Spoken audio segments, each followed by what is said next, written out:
Good evening. Good evening, Miss. Good evening, ma'am. Good evening, ma'am. Good evening, ma'am. Good evening. Good evening. എല്ലാവർക്കും good evening കേട്ടോ. എല്ലാവരും സുഖമായിരിക്കുന്നോ? Yes, ma'am.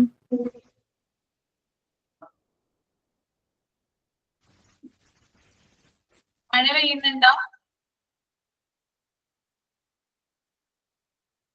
Ranjitha good evening. മഴ പെയ്യുന്നുണ്ടോ? ഇല്ല മാം. ഇപ്പൊ ഇല്ല മിസ്സേ. ഇല്ല അല്ലേ?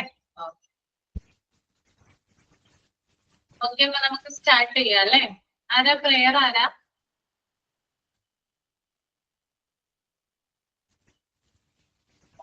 പ്രെയർ ചെയ്യൂട്ടോ ആരെങ്കിലും?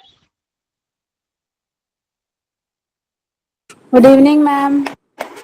Good evening Tamannaah.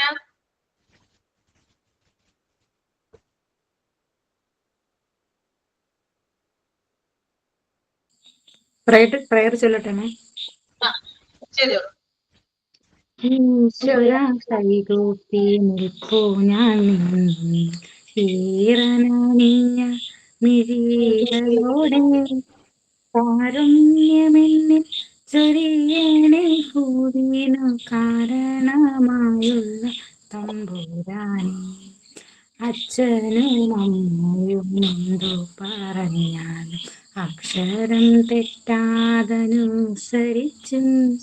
ഉള്ളിൽ വെളിച്ചം പകരും ഗുരുവിനെ ഉണ്മയിൽ സ്നേഹിച്ചങ്ങാദരിക്കും കൂടെ പഠിക്കുന്ന കുട്ടികളെ തന്റെ കൂടെ പിറപ്പുകളായി നിനച്ചും ഓരോ അണുവിലും ദേവാനിൻ കാരുണ്യം ഓതാൻ കഴിഞ്ഞും അതിൽ ലയിച്ചും ജീവിക്കുവാനും അനുഗ്രഹിക്കണമേ ജീവാദിനായക സർവേശ്വര ഈശ്വര കൈകൂപ്പി നിൽപ്പൂ ഞാൻ നിന്നു ഈറനണി മിഴികളോടെ കാരുണ്യമെന്നിൽ ചൊരിയേണേ ഭൂവിനു കാരണമാവുന്ന തമ്പുരാനെ. Thank you ma'am.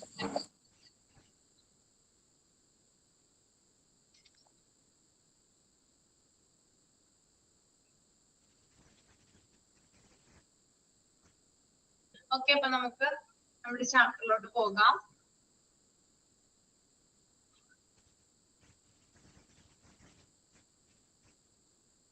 ഇതുവരെ നിങ്ങൾ വായിച്ചു നോക്കി, നിങ്ങൾക്ക് ഓക്കെ ആണോ? ചാപ്റ്റർ കുഴപ്പമില്ലല്ലോ? ക്യാച്ച് ചെയ്യാൻ പറ്റുന്നില്ലേ? മനസ്സിലാവുന്നില്ലേ വായിച്ചിട്ട്? Yes, ma'am. ആവുന്നുണ്ട്. ഓക്കെ.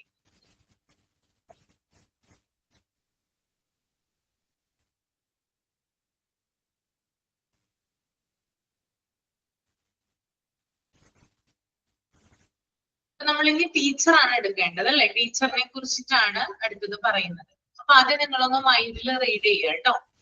എന്നിട്ട് റീഡ് ചെയ്തതിന് ശേഷം ഒന്ന് തമ്പ് ചെയ്യാം. then ഞാൻ എക്സ്പ്ലെയിൻ ചെയ്യാം.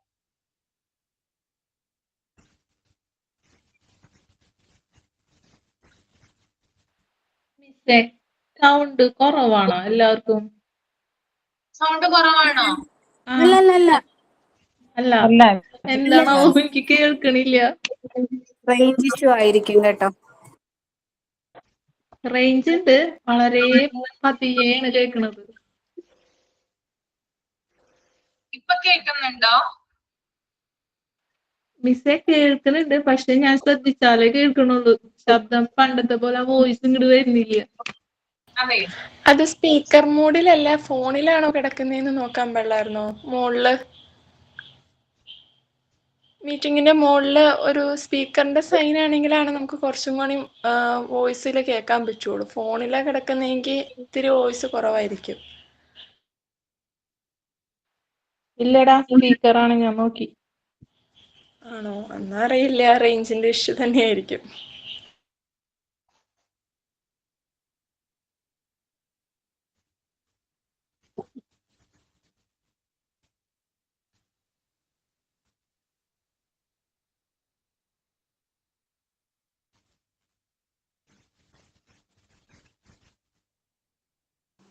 ടീച്ചറെ ഇതിനകത്ത് നിന്ന് എങ്ങനെയാ ക്വസ്റ്റ്യൻ വരുന്നേന്ന്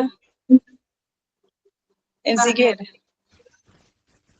തരാം നമുക്ക് മോക്ക് ടെസ്റ്റ് തരുമല്ലോ, അപ്പൊ മനസ്സിലാക്കാൻ പറ്റും. അല്ലെങ്കിൽ നിങ്ങൾക്ക് എന്തെങ്കിലും ഇതുണ്ടെങ്കിൽ നിങ്ങൾ പറഞ്ഞാൽ മതി, കൂടുതൽ ക്വസ്റ്റ്യൻസ് തരാം. പിന്നെ നിങ്ങൾക്ക് പ്രൊവൈഡ് ചെയ്യും മോഡൽ എക്സാമിന്റെ ക്വസ്റ്റ്യൻ പേപ്പർ, അത് ചിലപ്പോൾ തരുമായിരിക്കും നോക്കാനായിട്ട്. മോക്ക് ടെസ്റ്റിൽ നിന്ന് അതുപോലെ തന്നെ തന്നിരിക്കുന്ന മുമ്പത്തെ പ്രീവിയസ് ക്വസ്റ്റ്യൻസിൽ നിന്നൊക്കെയാണ് എക്സാം വരിക കേട്ടോ. ഭയങ്കര ഡീപ്പായിട്ടുള്ള ലെവലിൽ നിന്നൊന്നും ചോദിച്ചെന്ന് വരില്ല.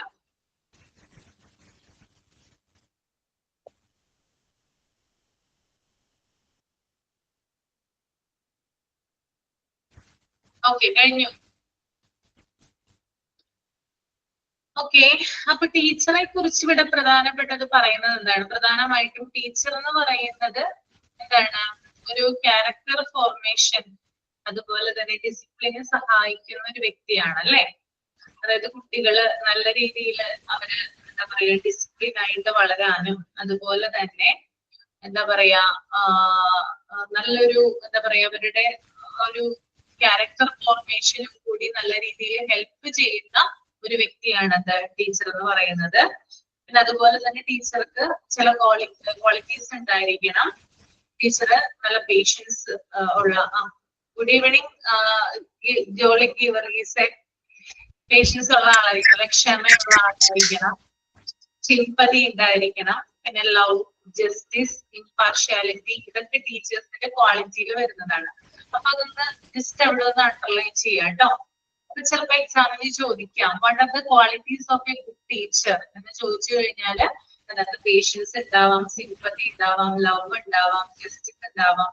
അല്ലെങ്കിൽ ഇതല്ലെങ്കിൽ അതിനകത്ത് ഉൾപ്പെടാത്തത് ഏതെന്ന് ചോദിക്കാം. അപ്പൊ ആ കാര്യങ്ങൾ നിങ്ങൾ പഠിച്ചു വെച്ചാൽ മാത്രമാണ് ആ സമയത്ത് എക്സാം ക്ലിയർ ചെയ്യാനായിട്ട് സാധിക്കുക കേട്ടോ. അപ്പോ എന്താ ഞാൻ പറഞ്ഞത്, നല്ല രീതിയിൽ അതായത് ക്ഷമ ഉണ്ടായിരിക്കണം, പിന്നെ എന്താ പറയാ സിമ്പതി ഉണ്ടായിരിക്കണം, എല്ലാവരും സ്നേഹിക്കാൻ പറ്റുന്ന ഒരാളായിരിക്കണം, എല്ലാവരോടും നീതി പുലർത്താൻ കഴിയുന്ന വ്യക്തിയായിരിക്കണം, ആരെയും വേർതിരിച്ച് കാണാതെ എല്ലാവരെയും ഈക്വൽ ആയിട്ട് കാണുന്ന ഒരു വ്യക്തി കൂടി ആയിരിക്കണം എന്ത് ടീച്ചർ എന്ന് പറയുന്നത്. അപ്പൊ ടീച്ചറിന്റെ ക്വാളിറ്റീസ് അതാണ്. പിന്നെ അതുപോലെ തന്നെ ഒരു നല്ല ടീച്ചറാണ് അല്ലെങ്കിൽ ഒരു നല്ല അധ്യാപകനാണ് സ്കൂളിലുള്ളതെങ്കിൽ ചില കാര്യങ്ങൾ, അതായത് നമ്മള് പരാജയപ്പെടാൻ സാധ്യതയുള്ള ചില കാര്യങ്ങൾ ഉണ്ടാകും കുട്ടികള്, അതുപോലും വിജയിക്കും എന്നാണ് പറയുന്നത്. പറഞ്ഞിട്ടുണ്ടായിരുന്നു മുമ്പത്തെ ക്ലാസ്സില് നമ്മുടെ പൃഥ്വിരാജിന്റെ മൂവി കണ്ടിട്ടില്ലേ നിങ്ങള്? അതായത് പടത്തിന്റെ പേര്, മൂവിയുടെ പേര് ഞാൻ മറന്നുപോയി. മാണിക്കക്കല്ലാണോ? മാണിക്കക്കല്ല് മൂവി. അതിനകത്ത് നിങ്ങൾ കണ്ടിട്ടില്ലേ ആ ഒരു കാരണം? അദ്ദേഹത്തിന്റെ ഒരു ക്യാരക്ടർ എന്ന് പറയുന്നത്, അതായത് ആ ഒരു സ്കൂളിൽ ഇതുവരെ ആരും മുമ്പുണ്ടായിരുന്നു, എന്നാൽ കുറെ വർഷങ്ങളായിട്ട് ആരും ഇതുവരെ 10th പാസ്സായിട്ടില്ല. അപ്പോ ആ ഒരു അദ്ദേഹത്തിന് ഒരു വാശി അല്ലെങ്കിൽ അദ്ദേഹത്തിന്റെ ലൈവായിരുന്നു എന്ത്, ആ കുട്ടികളെ നല്ല രീതിയിൽ വെറുതെ പാസ്സാക്കൽ മാത്രമല്ല എല്ലാവരും നല്ല ഹൈ മാർക്കോട് കൂടി പാസ്സാക്കുക എന്നുള്ളത് അദ്ദേഹത്തിന്റെ ലൈവായിരുന്നു. അങ്ങനെ അദ്ദേഹം വരികയും ചില കാര്യങ്ങൾ അവിടെ പരാജയപ്പെടാനും അതുപോലെ തന്നെ പലതരത്തിലുള്ള ചാലഞ്ചസും ഒക്കെ അദ്ദേഹത്തിന് നേരിടേണ്ടി വന്നിട്ടുണ്ടായിരുന്നു. പക്ഷെ അതിനെയൊക്കെ മറികടന്നുകൊണ്ട് ആ പരാജയങ്ങളെയൊക്കെ പിന്തള്ളി വിജയിക്കാനായിട്ട് അദ്ദേഹം ട്രൈ ചെയ്തു അല്ലെ, ശ്രമിച്ചു. അദ്ദേഹം അത് എന്താ പറയാ സക്സസ് ആക്കുകയും ചെയ്തു. അപ്പൊ പരാജയപ്പെടാനുള്ള പല കാര്യങ്ങളും സ്കൂൾ സിസ്റ്റത്തിൽ ഉണ്ടെങ്കിലും അതിനെയൊക്കെ മറികടന്നുകൊണ്ട് വിജയത്തിലേക്ക് എത്തിക്കാനായിട്ട് ഒരു നല്ല അധ്യാപകന് സാധിക്കുമെന്നാണ് ഇവിടെ പറയുന്നത് കേട്ടോ. എന്നാൽ നല്ല അധ്യാപകൻ ഇല്ലെങ്കിൽ അല്ലെങ്കിൽ നല്ലൊരു ടീച്ചർ സ്കൂളിൽ ഇല്ലെങ്കിൽ മികച്ച രീതിയിലുള്ള സിസ്റ്റങ്ങൾ പോലും പരാജയപ്പെട്ടേക്കാം. അപ്പൊ നല്ല രീതിയിലുള്ള ഫെസിലിറ്റീസ് ഉണ്ട്, അതുപോലെ തന്നെ എല്ലാവിധ സൗകര്യങ്ങളുണ്ട്, ധാരാളം സ്റ്റുഡൻസ് ഉണ്ട്, മാനേജ്മെന്റ് സ്ട്രോങ് ആണ്, ഫിനാൻഷ്യലി നല്ല സെറ്റപ്പ് ഉള്ള സ്കൂളാണ് എങ്കിലും നല്ല രീതിയിലുള്ള ടീച്ചേഴ്സ് അവിടെ ഇല്ലെങ്കിൽ എത്ര വലിയ സിസ്റ്റം ആയാലും അല്ലെങ്കിൽ എത്ര സക്സസ്ഫുൾ ആയിട്ടുള്ള സിസ്റ്റം ആണെങ്കിലും അത് ഫെയിലിയറിലേക്ക് വീഴാം. ആ ഒരു കാര്യം കൂടി ഇവിടെ പറയുന്നുണ്ട്. അപ്പൊ ഒരു പ്രധാനപ്പെട്ട, അതായത് ടീച്ചർ എന്ന് പറയുന്നത് ഒരു സ്കൂളിനെ തന്നെ പ്രധാനപ്പെട്ട ഒരു ബാക്ക് ബോൺ ആണെന്ന് നമുക്ക് പറയാം. ആ ഒരു ടീച്ചറിന്റെ ക്വാളിറ്റി അല്ലെങ്കിൽ ആ ഒരു ടീച്ചറെ കണ്ടുകൊണ്ടാണ് ഓരോ ആളുകളും എന്ത് ചെയ്യുന്നത്, വളരെ അല്ലെ ഒരു കുട്ടികളും റോൾ മോഡൽ ആക്കുന്നത് ആരെയാണ്? ടീച്ചറിനല്ലേ റോൾ മോഡൽ ആക്കുന്നേ? നിങ്ങൾക്ക് ഉണ്ടായിരിക്കില്ലേ റോൾ മോഡൽ? ഉണ്ടായില്ലേ? ആരാണോ റോൾ മോഡൽ? നിങ്ങളുടെ റോൾ മോഡൽ ആരാ? മദറാണ് മാം. ആരാണ്? മദറോ? അതെ. ആ, ഓക്കെ. ടീച്ചർ, നിങ്ങളുടെ സ്കൂൾ കാലഘട്ടത്തിൽ ഉള്ള മറ്റു ടീച്ചർമാരുടെ പേരുകളൊന്ന് മെൻഷൻ ചെയ്യാമോ? നിങ്ങളുടെയൊക്കെ റോൾ മോഡൽ ഒന്ന് പറയാമോ? ആരായിരുന്നു? ടീച്ചർ, 1ാം ക്ലാസ്സിൽ പഠിപ്പിച്ച ടീച്ചർ. ആ ടീച്ചർ ശരിക്കും മുടിയൊക്കെ പിന്നിട്ട് സാരി എടുത്ത ഒരു പ്രത്യേക സ്മെല്ലുണ്ട് ടീച്ചറിന്. എല്ലാവരും ഒരേപോലെയാണ് ടീച്ചർ വിളിക്കുക, ഡോന്നാ വിളിക്കുക. ആ ടീച്ചറുടെ പിക്ചർ എന്റെ മനസ്സിൽ നിന്നും പോയിട്ടില്ല. എത്ര ടീച്ചേഴ്സിനെ കണ്ടിട്ടും അതിന്റെ ഒരു സ്നേഹം അതൊരു വേറെ ആയിരുന്നു. അതേപോലെ എന്റെ 10ാം ക്ലാസ്സിലെ എന്റെ മലയാളം സാറ്, ആ സാർക്ക് മക്കളില്ലായിരുന്നു. അപ്പൊ സാറ് ഞങ്ങളെ സ്വന്തം മക്കളെ പോലെ കരുതിയിരുന്നു. മോളെ എന്നല്ലാതെ പേര് ഇതുവരെ വിളിച്ചിട്ടില്ല. 10ാം ക്ലാസ് കഴിഞ്ഞിപ്പോ എത്രയും കൊല്ലം കഴിഞ്ഞിട്ടും സാറിന്റെ സന്തോഷത്തിലും ദുഃഖത്തിലും ഒക്കെ പങ്കുകൊണ്ടിട്ടുണ്ട്. എന്റെ അച്ഛൻ മരിച്ചപ്പോ വന്നിട്ടുണ്ട്, എന്റെ കല്യാണത്തിനും എന്റെ എൻഗേജ്മെന്റിനും എല്ലാം വന്നിട്ടുണ്ട്. ഇപ്പോഴും കോണ്ടാക്ട് ഉണ്ട്. ഒരു 10 കൊല്ലത്തിന് മേലെയായി 10ാം ക്ലാസ് കഴിഞ്ഞിട്ട് ഇപ്പോഴും കോണ്ടാക്ട് ഉള്ളതാണ് സാറിനായിട്ട്. അതായത് നമ്മള് എന്താ പറയാ, ഒരു ആവറേജ് ആയിട്ടുള്ള ഒരു സ്റ്റുഡന്റ് ആണെങ്കിൽ കൂടിയും ചിലപ്പോ നമ്മൾ പഠിക്കുന്ന കാലത്ത് നല്ല രീതിയിൽ പഠിക്കണം, ആ ഒരു രീതിയിൽ നല്ല രീതിയിൽ പഠനം നമ്മൾ കാഴ്ചവെച്ചിട്ടുണ്ടാവില്ല, അല്ലെങ്കിൽ നല്ല രീതിയിൽ നമ്മൾ പഠിച്ചിട്ടുണ്ടാവില്ല. പക്ഷെ നമ്മളുടെ, അതായത് ആ ഒരു സ്കൂൾ കാലഘട്ടത്തിൽ ഏതെങ്കിലും ഒരു ടീച്ചർ നമ്മളെ ഇൻഫ്ലുവൻസ് ചെയ്യുവാണെങ്കിൽ നമ്മുടെ രീതിയിൽ കാര്യമായിട്ടുള്ള മാറ്റങ്ങൾ വരും. നമ്മൾ പഠിക്കാനായിട്ട് തുടങ്ങും, നമ്മൾക്ക് കൂടുതൽ ഇൻസ്പിറേഷൻ തരും അവര്, നമ്മുടെ വളർച്ചയിലേക്ക് അവര് നമ്മളെ നയിച്ചിട്ടുണ്ടാവാം. ചിലപ്പോ നിങ്ങൾ ഇപ്പൊ കാണുന്ന നിങ്ങളുണ്ടല്ലോ, ഓരോരുത്തരും ആ ഒരു വ്യക്തി അല്ലെങ്കിൽ നിങ്ങളിലുള്ള ആ ഒരു വ്യക്തിയെ രൂപപ്പെടുത്തുന്നതിന് ആ ഒരു ടീച്ചർ ചിലപ്പോ സഹായിച്ചിട്ടുണ്ടാവാം, ഇല്ലേ? ഹെൽപ്പ് ചെയ്തിട്ടുണ്ടോ? ഉണ്ട് മാം, നല്ല ഗൈഡൻസ് തരും. സ്നേഹമാണ്. കൊച്ചിലെ വീട്ടിൽ വന്ന് വിളിച്ചോണ്ട് പോകും. കൊച്ചു LP സ്കൂളിലാണ് അന്ന് പഠിച്ച ടീച്ചർ. ഇനി ശാന്തമ്മ ടീച്ചർ വന്ന വീട്ടിൽ വന്ന മോളെ എന്ന് പറഞ്ഞ് വിളിച്ചുകൊണ്ട് പോകും. വൈകിട്ട് വീട്ടിൽ കൊണ്ടുപോകും. പേരൻസിനൊന്നും സമയമില്ല നോക്കാൻ, കഷ്ടം. അവരുടെയൊക്കെ ആ സ്നേഹം ഇപ്പോഴും ഓർക്കുമ്പോ നമ്മൾ കണ്ണിൽ കൂടെ കണ്ണുനീരും. ഒരു അന്നമ്മ ടീച്ചർ ഉണ്ടായിരുന്നു. ഇപ്പോഴും ഞാൻ അവിടെ ചെല്ലുമ്പോൾ വീട്ടിൽ പ്രെയർ നടത്തുമ്പോഴൊക്കെ അന്നമ്മ ടീച്ചർ നമ്മുടെ ചർച്ചിലാണ്. വരുമ്പോഴൊക്കെ മോളെ എന്നും പറഞ്ഞ് കൈ പിടിച്ച് ആ ഒരു സ്നേഹം കണ്ടു കഴിഞ്ഞാൽ നമ്മൾ കരയും. ആൾക്കാരെല്ലാം നമ്മളിങ്ങനെ നോക്കി, ടീച്ചേഴ്സിന് നമ്മളുള്ള സ്നേഹം. കോളേജിലാണെങ്കിൽ പഠിക്കുമ്പോൾ ഡിഗ്രിക്ക് പഠിപ്പിക്കുന്ന സാറുണ്ടായിരുന്നു. അപ്പൊ അവര് പറയുന്നത്, ജോർജ് സാർ എനിക്ക് പീരീഡ് ടൈമിൽ ഞാൻ ബോധം കെട്ട് വീഴുന്ന രീതിയിലൊക്കെ ഭയങ്കര പ്രോബ്ലംസാ. സാറിന് അറിയത്തില്ലല്ലോ എന്ത് പ്രോബ്ലം എന്ന്. ഏമല്ലാതിരിക്കുമ്പോ അല്ലാതെ സാറ് സ്റ്റുഡൻസിനോടെല്ലാം പറയും വീട്ടിൽ കൊണ്ടുവിടണോ, എന്താ പ്രോബ്ലം. അവർക്ക് അറിയുന്നില്ല, നമുക്ക് പറയാൻ പറ്റുമോ? അതിനെ പിള്ളേരെല്ലാം വിളിക്കുന്നത് ജോർജ് സാറിന്റെ മരുമോളെ എന്നാണ്. സാറിന് ഭയങ്കര സ്നേഹം. എല്ലാ സാറന്മാരും അതുപോലെ. 9ാം ക്ലാസ്സിലും 10ാം ക്ലാസ്സിലൊക്കെ മാത്സ് പഠിപ്പിക്കുന്ന പണിക്കർ സാറുണ്ട് ഞങ്ങളുടെ വീടിനടുത്ത്. അതുപോലെ എത്ര ടീച്ചേഴ്സ് സാറുമാരെ പറഞ്ഞു കഴിഞ്ഞാൽ. പക്ഷെ എനിക്ക് മൊഡ്യൂൾ ഇവിടെ വന്നതിന് ശേഷം എനിക്ക് ഇച്ചിരി വിഷമമുണ്ട് മാം. അത് ഞാൻ ഇതിലെ റെക്കോർഡിൽ എല്ലാം പറയുന്നില്ല എന്നുള്ളതേ ഉള്ളൂ. പക്ഷെ പോകുന്നതിന് മുന്നേ എനിക്കത് പറയണമെന്നുണ്ട്. കാരണം അങ്ങനെ മൈൻഡ് വെച്ച് നടുങ്ങി പൊട്ടുന്ന ഒത്തിരി അനുഭവം ഉണ്ടായിട്ടുണ്ട്. എന്നാ ടീച്ചേഴ്സ് നല്ല എങ്കിലും അങ്ങനെയല്ല. ഇപ്പൊ ഞാനത് റെക്കോർഡിൽ പറയാൻ താല്പര്യപ്പെടുന്നില്ല. പക്ഷെ എനിക്ക് ഇതുവരെ അങ്ങനെ അനുഭവം ഉണ്ടായിട്ടില്ല. ടീച്ചേഴ്സും ക്ലാസ്മേറ്റ്സും ഒക്കെ എന്ത് നല്ല ഒരു അനുഭവത്തിൽ കൂടെ ഞാൻ ഒത്തിരി എനിക്ക് മറക്കാൻ പറ്റില്ല. മക്കളെ പഠിപ്പിച്ചിട്ടുള്ളതും അതുപോലെയാ. എന്റെ മോനെ ആലി ഇപ്പോഴും മോന്റെ മാരേജിന് ഞങ്ങള് കൊട്ടാരക്കര കോളേജിലെ മോന്റെ പ്രിൻസിപ്പൽ എല്ലാം വിളിക്കുന്നുണ്ട്. എന്നെ പഠിപ്പിച്ച സാറായിരുന്നു ജോസ് സാർ എന്ന് പറഞ്ഞ് മലയാള അധ്യാപകൻ, ഡിഗ്രിക്ക് പഠിപ്പിച്ച മലയാള അധ്യാപകനായിരുന്നു. ഞാൻ മോനെ അവിടെ സ്കൂളിൽ ചേർത്തപ്പോഴാണെങ്കിൽ പ്രിൻസിപ്പല്. അപ്പൊ എന്താ സ്നേഹത്തോടെ മോനെ മീറ്റ് ചെയ്യുന്നത്. അതിനുശേഷം ആ സാർ ഇറങ്ങിയ ഉടനെ തന്നെ കോളേജിന്റെ പ്രിൻസിപ്പലായിട്ട് കയറിയത്. ഞാൻ അവിടെ ഡിഗ്രിക്ക് പഠിച്ചുകൊണ്ടിരിക്കുമ്പോൾ അവിടെ അധ്യാപികയായിട്ട് കയറിയ സുമമ്മേടമായിരുന്നു. ഇപ്പൊ ഞങ്ങൾ സുമമ്മേടത്തെ ബാംഗ്ലൂരിലേക്ക് മോന്റെ മാരേജിന് വിളിക്കുന്നുണ്ട്, നാട്ടിലേക്ക് വിളിക്കുന്നുണ്ട്. എന്നാ സ്നേഹമോ മോനെ, എല്ലാ കാര്യത്തിലും എൻകറേജ് ചെയ്ത്. ഞാൻ ഒന്ന് ഫോൺ ചെയ്യുമ്പോൾ ഒന്നുകൊണ്ടും അമ്മ ഞങ്ങൾ പോകാൻ നേരം ഞങ്ങൾ ഡിഗ്രി MA ഒക്കെ കഴിഞ്ഞിട്ട് MCOM കഴിഞ്ഞു മോനെ കഴിഞ്ഞിട്ട് മാമിനോട് ഞങ്ങൾ യാത്ര പറയാനായിട്ട് ഞാനും മോനോട് ചെന്നപ്പോഴും മോനെ ഒത്തിരി ഇതാടാ, നിന്റെ മമ്മിയുടെ പ്രാർത്ഥനയും ക്യാരക്ടറും ഒക്കെയാണ് നിന്നെ ഈ നിലയിലൊക്കെ എത്തിച്ചത്. അതുകൊണ്ട് നിനക്ക് എവിടെ ചെന്നാലും ഒരു കുഴപ്പവും വരത്തില്ല. നീ എന്റെ മമ്മിയൊക്കെ എവിടെ ചെന്നാലും എല്ലാവരും ഇഷ്ടപ്പെടുന്ന ക്യാരക്ടറാണെന്നൊക്കെ പറയുന്നത് എല്ലാമായിട്ട് മോനെ മോട്ടിവേറ്റ് ചെയ്ത് ഇപ്പോഴും അതുപോലെ എല്ലാ അധ്യാപകരും അങ്ങനെയായിരുന്നു. പ്രീ ഡിഗ്രിക്ക് പഠിക്കുമ്പോഴും അങ്ങനെ തന്നെയായിരുന്നു. 10ാം ക്ലാസ്സിൽ പഠിക്കുമ്പോൾ എന്റെ ഫാദറിന് ആക്സിഡന്റ് പറ്റി. ഞാൻ നല്ലപോലെ പഠിക്കുമായിരുന്നു, പക്ഷെ എന്റെ ഫാദറിന് ആക്സിഡന്റ് പറ്റിയതുകൊണ്ട് എനിക്ക് ക്ലാസ്സിൽ പോലും പോകാനുള്ള മൈൻഡില്ല. എന്റെ ഒരു മോളേ ഉള്ളൂ, 3 ആങ്ങളമാരാ. ക്ലാസ് ടൈം പോകുന്നെങ്കിലും പറയാതിരിക്കാൻ പറ്റാൻ മനസ്സിൽ വിങ്ങി പൊട്ടുന്നോണ്ട് ഞാനങ്ങ് പറയുക. അപ്പോഴ് പിന്നെ ടീച്ചേഴ്സിനൊക്കെ അങ്ങ് ഭയങ്കര സങ്കടമായിരുന്നു. എങ്കിലും ഞാൻ 2nd ക്ലാസ്സോടുകൂടി പാസ്സായി. നല്ലതായിട്ട് പഠിക്കുന്നെങ്കിലും 10ാം ക്ലാസ് തൊട്ട് എന്റെ വിദ്യാഭ്യാസം ഒത്തിരി തടസ്സങ്ങളാ. ഓരോരുത്തർക്കും അങ്ങ് അസുഖം വരും ഓരോ 10ാം ക്ലാസ് തൊട്ട് വരുമ്പോഴത്തേക്കും. +2 ആയപ്പോ എന്റെ അമ്മയ്ക്കായി. എങ്ങനെ അപ്പോഴൊക്കെ ലിസി ടീച്ചറാണെങ്കിൽ എന്ത് ഹെൽപ്പ് എന്ത് വേണമെങ്കിലും പറഞ്ഞു തരാനും ആൻസർ പറഞ്ഞു തരാനും മോട്ടിവേറ്റ് ചെയ്യാനും അതൊക്കെ അങ്ങോട്ട് നമുക്ക് ഇപ്പോഴും സത്യം പറഞ്ഞാൽ ഹൃദയം പൊട്ട്. നമുക്ക് കിട്ടിയിട്ടുള്ള ആ മോട്ടിവേഷൻസും സന്തോഷം ഇപ്പൊ ഇവിടെ വന്നപ്പോഴും എനിക്ക് അതുപോലെ തന്നെയുള്ള നല്ല അറ്റ്മോസ്ഫിയറാ ഫ്ലാറ്റില്. നല്ല മോട്ടിവേഷൻസ്. നമ്മുടെ കേരളത്തിലെ അറ്റ്മോസ്ഫിയർ വേറെ, ഇവിടെ വേറെ. പക്ഷെ നമ്മൾ ഉയരുന്നു എന്ന് കണ്ടപ്പോൾ നമ്മുടെ സഹപാഠികൾക്ക് പോലും കേരളത്തിലാണ് ഒരു ജലസിയ. പക്ഷെ നമുക്ക് ഇവിടെ അതില്ല. അങ്ങനെ നമ്മുടെ അന്നത്തെ അധ്യാപകർ പഠിപ്പിച്ചു. ഇപ്പൊ ലീലാമ്മേ മോളെവിടെയാ, മോളിപ്പോ എന്തോ ആയി, മോക്ക് എന്താ ജോലി ചോദിക്കുന്ന ആ കയ്യെ പിടിച്ച് ആ സ്നേഹമൊക്കെ കാണുമ്പോഴത്തേക്ക് നമ്മൾ കരഞ്ഞു പോകും. അവർക്ക് ഇത്രയും നമ്മളെ സ്നേഹിക്കാൻ വേണ്ടി എന്തോ ആണ്. അത്രയ്ക്ക് നല്ല ടീച്ചർ. എനിക്ക് അതുകൊണ്ട് തന്നെ ഇന്നാൾ മാമിനോട് പറഞ്ഞു, എനിക്ക് ഒരു അധ്യാപകരെ പോലും ഒന്നും പറയാം. എന്റെ +1 MA പഠിക്കും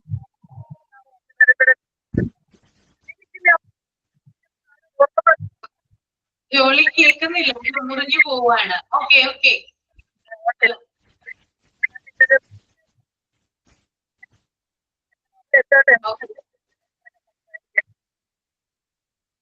കേൾക്കുന്നില്ല, പിന്നെ പറയാം കേട്ടോ.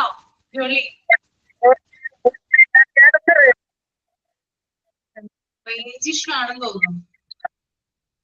ഓക്കെ, അപ്പോ എനിക്കുമുണ്ട് experience.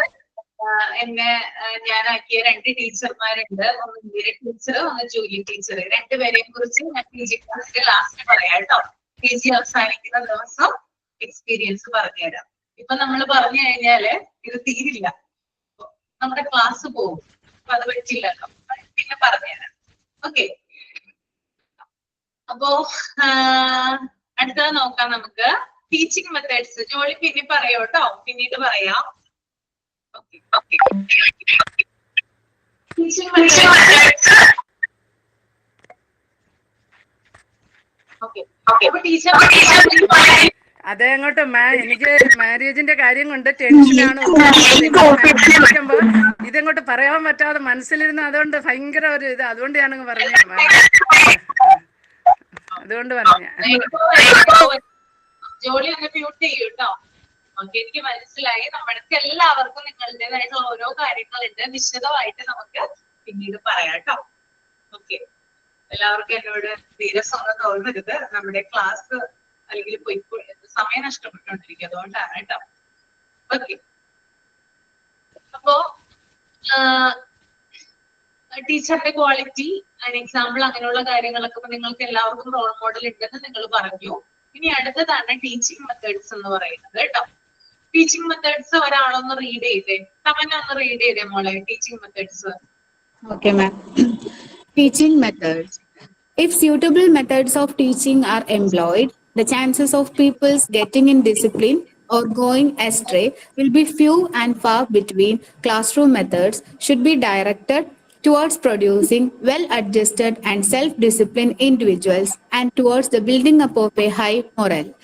The utilization of modern progressive methods in which people's activity is brought into play and equipped for educational purposes eliminates the probability of any type of indiscipline. Thank you, ma'am. Okay. അതായത് teaching methods എന്ന് പറയുന്നത് നമുക്കറിയാം. അതായത് എന്താ പറയാ, പഠന രീതികളുണ്ട് അല്ലെ. അതായത് ഓരോ കുട്ടികളെയും നമ്മൾ വളർത്തുന്നതിലും അവരെ നല്ല രീതിയിൽ പഠിപ്പിക്കുന്നതിനും അവരെ ഡെവലപ്പ് ചെയ്യുന്നതിനും വേണ്ടിയിട്ട് നമുക്ക് പലതരത്തിലുള്ള ടീച്ചിങ് മെത്തേഡ്സ് ഉപയോഗിക്കാം. ആ ടീച്ചിങ് മെത്തേഡ്സ് ഉപയോഗിച്ചുകൊണ്ട് തന്നെ അല്ലെങ്കിൽ അത് യൂസ് ചെയ്തുകൊണ്ട് തന്നെ നമുക്ക് എന്ത് ചെയ്യാം, കുട്ടികളെ ഡിസിപ്ലിൻ ആയിട്ട് വളർത്താനായിട്ട് പറ്റും. അല്ലെങ്കിൽ ഡിസിപ്ലിൻ ആയിട്ട് വളരെ നല്ല രീതിയിൽ പഠിപ്പിക്കാനായിട്ട് പറ്റും. ഫോർ എക്സാമ്പിൾ പറയുവാണെങ്കിൽ ഒരു ടീച്ചർ ഒരു ചാപ്റ്റർ എടുക്കുകയാണെന്ന് വിചാരിക്കാം. ആ ചാപ്റ്റർ എടുക്കുമ്പോൾ ആ ഒരു ചാപ്റ്റർ സ്റ്റോറിയിലൂടെ പറയുകയോ അല്ലെങ്കിൽ റൈംസിലൂടെ പറയുകയോ അല്ലെങ്കിൽ പലതരം ആക്ടിവിറ്റീസിലൂടെ അത് കാണിക്കുകയോ അല്ലെങ്കിൽ ചാർട്ടുകൾ മുഖേന അത് നമ്മളെ പിക്ചറൈസ് ചെയ്ത് കാണിക്കുകയോ ചെയ്യുവാണെങ്കിൽ അത് കുട്ടികളെ കൂടുതൽ എഫക്റ്റീവ് ആക്കും. അല്ലെ? ഞങ്ങൾ ടീച്ചിങ് പ്രാക്ടീസിന് പോയിട്ടുള്ള എത്ര പേരുണ്ട് ഇവിടെ? ടീച്ചിങ് പ്രാക്ടീസ് തവണ പോയിട്ടുണ്ട്. ഏത് തരം ടീച്ചിങ് മെത്തേഡാണ് യൂസ് ചെയ്തത്? മാം ഇപ്പൊ വർക്ക് ചെയ്യുന്നുണ്ട്, അതിന്റെ കൂടെ അതാണ് ഉദ്ദേശിച്ചത്, ഇന്റേൺഷിപ്പ് ചെയ്യുന്നുണ്ട്. ചെയ്യുന്നുണ്ട് അല്ലെ? ഏതുതരം ടീച്ചിങ് മെത്തേഡ്സ് ആണ് ഉപയോഗിക്കുന്നത്? വർക്കിംഗ് ആണ് അല്ലെ? ഓക്കെ, അത് കൊച്ചുകുട്ടികളല്ലേ ചോദിക്കുന്നത്? മോണ്ടിസോറി. അതെ അതെ. കൊച്ചുകുട്ടികളിൽ ഇപ്പൊ ഇന്നാണെങ്കിലും എടുത്തതെന്ന് വെച്ചാൽ അവരെ നമുക്ക് ലെറ്റേഴ്സ് ABC ആൽഫബറ്റ്സ് ഒന്നും കൂടെ Z വരെ പഠിപ്പിക്കുക എന്നുള്ളതാണ്. അപ്പൊ അവർക്ക് അതിൽ തമ്പ് പ്രിന്റ് ട്രേസിംഗ് ആയിരുന്നു ഇന്നത്തെ അവരുടെ ആക്ടിവിറ്റി. അപ്പൊ അതിന് അവർ തമ്പ് എന്താണെന്ന് അറിയണം. അപ്പോൾ അവരെ ഇൻട്രസ്റ്റിംഗ് ആയിട്ട് പിടിച്ചിരുത്താനായിട്ട് നമ്മൾ ഈ 5 ഫിംഗേഴ്സ്, അതായത് ഇപ്പോൾ ഡാഡി ഫിംഗർ എന്ന് പറഞ്ഞ സോങ് ഉണ്ടല്ലോ, ആ റൈമിൽ അവരെ പിടിച്ചിരുത്തി ഫിംഗേഴ്സിന്റെ ഒരു ഐഡിയ, അതും എല്ലാം കൊടുത്തില്ല, തമ്പ് എന്താണെന്ന് മനസ്സിലാക്കി. എന്നിട്ട് ഓരോ കുട്ടികളെ അടുത്ത് ഗ്രൂപ്പായിട്ട് വിളിച്ചിട്ട് മോന്റെ തമ്പ് എവിടെയെന്ന് ചോദിക്കുമ്പോൾ അവരിങ്ങനെ കാണിക്കും, വേണോ ടീച്ചർ ഇതാണ് തമ്പ്, അത് ഏത് കളറാ, അപ്പൊ ഐഡന്റിഫൈ ചെയ്ത് അവരെ ഓരോ ലെറ്റേഴ്സിൽ അവരുടെ തമ്പ് പ്രിന്റ് വെക്കും. നല്ല രസമുണ്ടായിരുന്ന ആക്ടിവിറ്റി. പിള്ളേർ മറന്നില്ല, പാട്ട് പിന്നെ പാടിക്കൊണ്ടിരുന്നു. ഒരു ലെറ്റേഴ്സ് അവർക്ക് ഓർമ്മയുണ്ട്, തമ്പും പഠിച്ചു, 3 കാര്യങ്ങൾ പഠിച്ചെന്ന്. അപ്പൊ അതാണ് പലതരത്തിലുള്ള, അതായത് കൂടുതൽ ഇപ്പോ മോഡേൺ ആയിട്ടുള്ള ട്രെൻഡ്സുകൾ, അതായത് പുതിയ പുതിയ പാഠ്യ രീതികൾ ഉപയോഗിക്കുന്നതിലൂടെ കുട്ടികളെ നമുക്ക് ഡിസിപ്ലിൻ ആയിട്ട് വളർത്താനും അവരെ നല്ല രീതിയിൽ പഠിപ്പിച്ചെടുക്കാനും കഴിയും. മോണ്ടിസോറി മെത്തേഡ് എന്ന് പറയുന്നത് അത് തന്നെയാണ്, അതായത് ആക്ടിവിറ്റീസിലൂടെയാണ് കുഞ്ഞുങ്ങളെ പഠിപ്പിക്കുന്നത്. അപ്പോ അത്തരത്തിലുള്ള ടീച്ചിങ് മെത്തേഡ്സ് പ്രാക്ടീസ് ചെയ്യാന്നുള്ളതാണ് ഒരു കാര്യം. Okay, next one A good school environment ആണ് കേട്ടോ. Every school should make its calendar at the beginning of a new school session, giving clear idea of the aims, the courses of study, administrative rules and regulations, as well as the plans of curricular and co-curricular activities of the institution. Along with this, school environment should be made a conducive to learning and studies as possible. Besides a spacious building and a well-maintained playing fields, the school should also be provided with sufficient library and reading room facilities. In fact, good school properties, a proper school atmosphere, contribute greatly to shaping the education which our children receive and to the maintenance of genuine discipline and adjustment, so essential in a democracy. ഇതെന്താ പറഞ്ഞു വരുന്നത്? ഒരു നല്ല school അന്തരീക്ഷം സൃഷ്ടിക്കുന്നതിന് വേണ്ടിയിട്ട്, അല്ലെങ്കിൽ create ചെയ്യുന്നതിന് വേണ്ടിയിട്ട് എന്തൊക്കെ കാര്യങ്ങൾ നമുക്ക് ചെയ്യാം? എന്തൊക്കെ കാര്യങ്ങളാണ് ചെയ്യുന്നത്? എന്താ വായിച്ചിട്ട് മനസ്സിലായത്? ഞാനിപ്പോ വായിച്ചല്ലോ, നിങ്ങളും അത് റീഡ് ചെയ്തിട്ടുണ്ടാവും അല്ലെ? എന്തൊക്കെ കാര്യങ്ങളാണ് നമ്മൾക്ക് ഒരു നല്ല സ്കൂൾ അന്തരീക്ഷം ക്രിയേറ്റ് ചെയ്യുന്നതിന് വേണ്ടിയിട്ട് ചെയ്യേണ്ടത്? എന്താണ്? ബെസ്റ്റ് ഒരു അക്കാദമിക് കലണ്ടർ പ്ലാൻ ചെയ്യുക.